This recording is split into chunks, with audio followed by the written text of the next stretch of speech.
Hello and welcome to another edition of the Slip Cordon. I'm joined by Barry Grimes, a friend of Eoin Morgan, England cricket captain.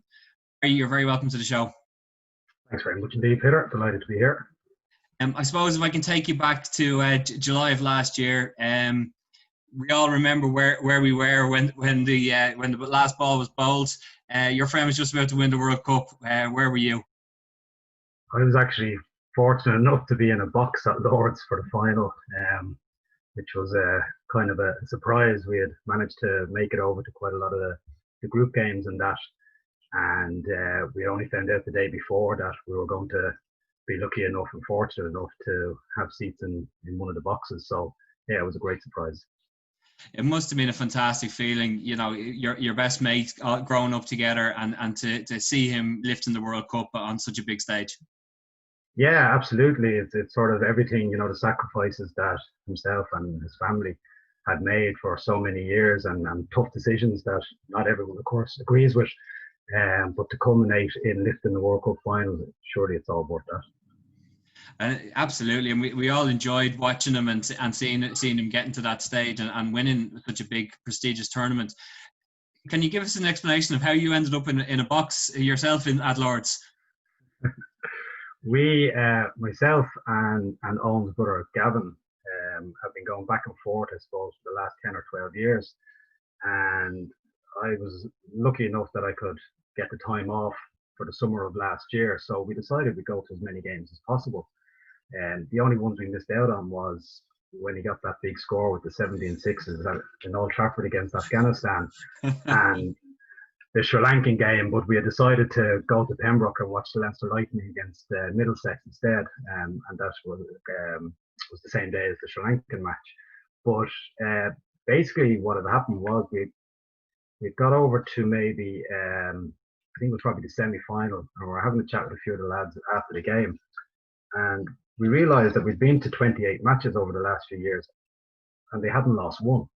They had a tie against Sri Lanka in Notts or Edgbaston maybe, where Pudsey hit a six off the last ball to tie the game. But apart from that, every game that we've been at, they'd won. So, of course, a few of the lads heard this and said, got to make it to the final. So it sort of came from there. There was a scramble for tickets. There was no such thing as tickets, of course. They were like gold dust. And then one of Owen's mates, Chief, kindly came up with the goods and had a box for the day. And there happened to be two spare seats for myself and Gav. So it was just the way it went. I think, in fairness, if you've got that sort of record, I think they would have scurried up two tickets for you, no matter where they would have been. Yeah, absolutely. Yeah, just a bit of luck. And of course, Owen made that famous, quote or statement after the game about the look of the Irish, but all the different backgrounds of the team. I suppose you wear that look of the Irish on the day. We actually. Joe had said that if he got 100 in the final, that he'd do a backdrop for us. You know, we kind of had to say, look, maybe not such a good thing to do. Just get out, enjoy our day, and hopefully he can get the win. So yeah, I'm not look at the Irish. It's a well-known saying around the world, of course, and maybe it was, maybe it wasn't. You know. You'll always have it to claim anyway, and a brilliant day out. Going back, I suppose, to the beginning, you know, you've known each other for many years. How did it begin, or where did it come from, that your friendship with Owen? It actually came through his brother Gavin, to be honest.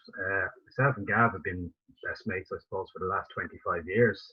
And of course, wherever Gav was back in those days, you could always see Owen hanging around.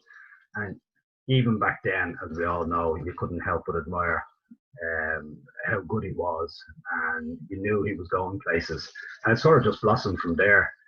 But mainly, you know, through hanging around with Gavin, that I suppose probably in the mid 90s, I was playing at Rush, and Gav was at Rush as well for a short period of time, and it just flowed from there.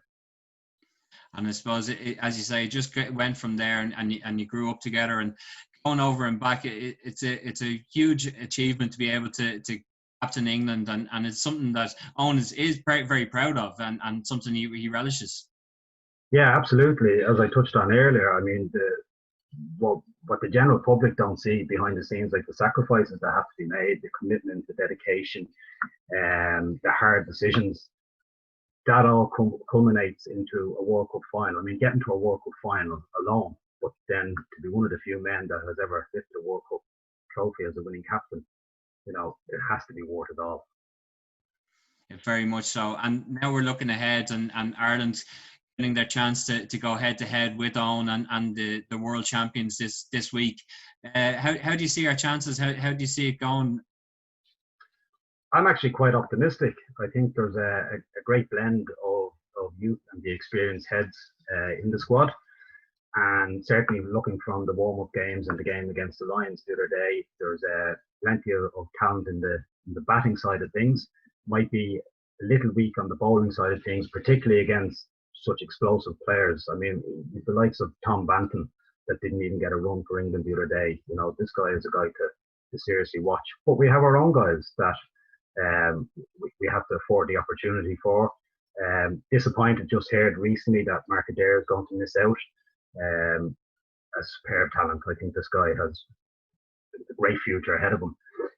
But delighted to see maybe the likes of Harry getting in, Lork and Garrett there as well. And then, of course, the older heads with Kevin and Cordon and Balbo, I think, is a fantastic captain, leads from example, and can almost sort of, I won't say guaranteed, but he'll have some impact on the game, you know, whether it be batting or a particular decision to make. So I'd be positive in fairness. England, they have a depth of talent, they really do. I mean, there's incredible players in that squad, and incredible players that missed out in the World Cup squad as well. But I'd be quietly optimistic. I think what might go against us is the lack of a crowd. Yeah, it's a big thing that, you know, as underdogs, I suppose it's something that we can kind of feed off and get the crowd behind us, and we're always guaranteed plenty of seats. No more than yourself getting into Lords, we'll always find a way of getting a few extra seats.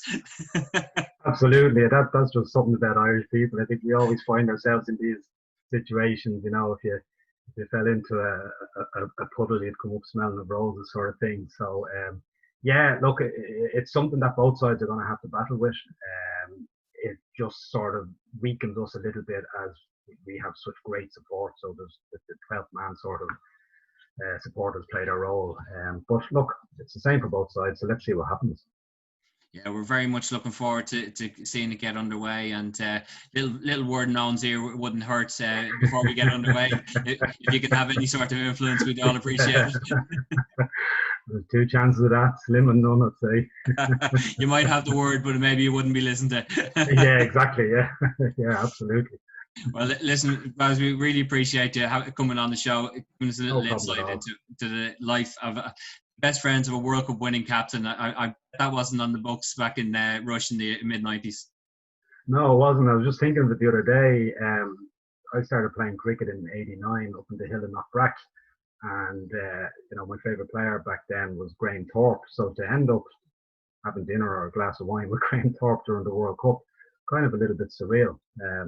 Very thankful for it.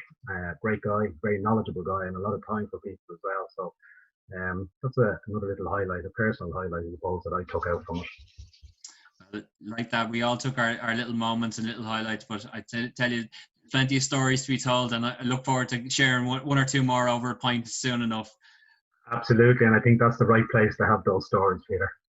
That's great. Well, listen, thanks very much for joining us on the Slip Cordon. We'll let you go for now. Baz Grimes, thanks very much indeed. My pleasure. Thank you very much indeed.